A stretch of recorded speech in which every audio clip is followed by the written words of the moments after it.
Uh, Hello, everybody, and welcome. The RAF Youth and STEM team is delighted today to get the opportunity to talk with Flight Lieutenant Jonathan Webster-Jones, who is fulfilling a really unique role for the Royal Air Force at the moment, as he is seconded to, that means working with, the United Kingdom Space Agency. Good morning, Jonathan. Good morning. Thanks ever so much for taking the time to talk to us today.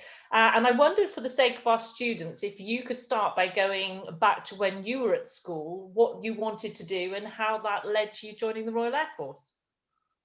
Sure. So, like many people at 16, I really wasn't sure where I wanted to go, what I wanted to do. So I did think about joining the RAF at the time, but in the end, I ended up taking a careers quiz which suggested microbiology, which I then went and studied at university. Had a career in that for a short space of time. Then decided it wasn't for me, so thought about becoming a fireman or a lawyer, but ended up going into teaching. And so I taught science at secondary level and A level for about 6 years.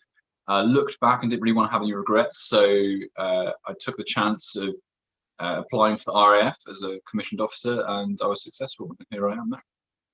So an unusual route to the Air Force, but still very much heavily invested in the STEM careers industries, which is amazing. Now, you actually joined as an aerospace battle manager, and some students out there won't know what that means. Could you tell us what you did in that role and the subsequent jobs that led you to working now with the UK Space Agency? Sure. So an aerospace battle manager is now part of the air ops side of the RAF, and its job is to surveil UK airspace and make sure that there's no threats such as hijacked aircraft or aircraft from other countries acting suspiciously.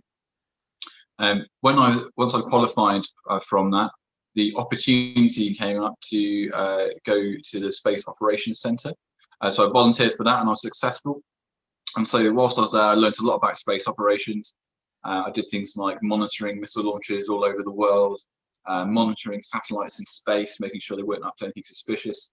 There's lots of collaboration involved, so lots of travel, so going to places like the US and places in Europe. And so just learning and gaining a lot of experience there. And because of that experience, I was then invited to work at the UK Space Agency on the space-based PNT program, Position Navigation Timing program. Now, the UK Space Agency is a huge organisation. Can you tell us a little bit about its mission and any projects it's working on, including the one you're currently involved with?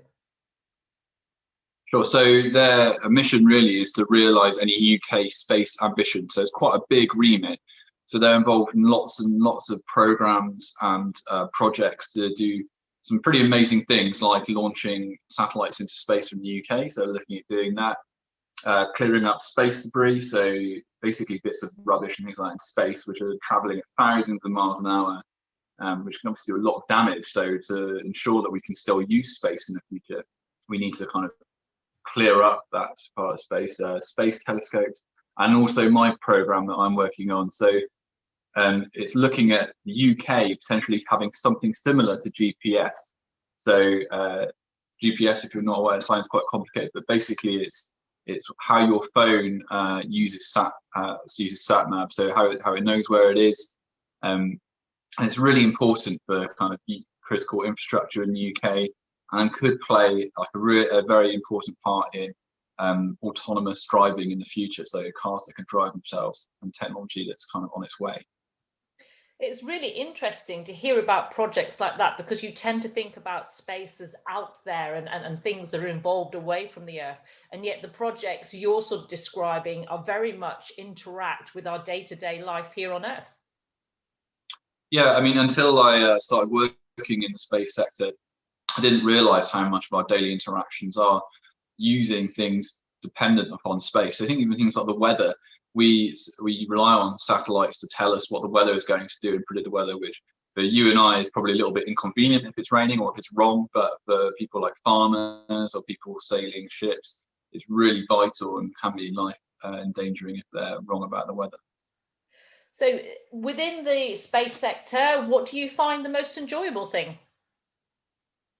Good question. I think for me, it's how rapidly it's developing. So in the last few years, there's been a bit of a space race kicked off by people like Elon Musk in SpaceX and Jeff Bezos and Amazon, and they've been having this bit of a space race, which has made things just happen faster and faster. So me, it's just how quickly things are moving, and the UK, and not necessarily the UK, but the human race, maybe going back to the moon in a decade, and potentially Mars after that. So for any students out there watching that are interested in the space and cyber industries, do you have any tips for them? So yeah, there's lots of things you can do if you're interested in this kind of sector. So firstly, it's one of the growing sectors of the UK industry compared to a lot of other things that are maybe a little bit less certain, especially at the moment. So first of all, I try and have a think about what kind of job you might like, because there's such a broad range out there. So whether you might like to steer or fly satellites, whether you might like to try and get involved with launching them, or even designing them. So there's lots of different jobs involved, and I'd look at different companies and different agencies involved. So there's government agencies like the UK Space Agency or the RAF, or there's companies out there like Airbus, Surrey Satellites, or Reaction Engines. All of them are doing some pretty exciting stuff here in the UK. Once you have an idea of what you want to do and who you potentially might want to work for, it's really good to then look at what qualifications you might need to get there. I wouldn't worry overly about that though, because if you asked me 4 years ago whether I thought I'd be working in the space sector, I probably would have said no. But I'm really thankful I now have the opportunity to do so, and that's been through a really unorthodox way. Once you've got those ideas, you can then look at immersing yourself in a bit of the knowledge and a bit of what's going on in that sector. So looking at websites such as Spaceflight Now, or even going on Twitter and following people like Elon Musk and SpaceX, just to keep up with all the kind of really quick developments and what's happening. Those are absolutely great tips. Thank you, Jonathan. And to wrap it up, really, what are your hopes and aspirations for the future?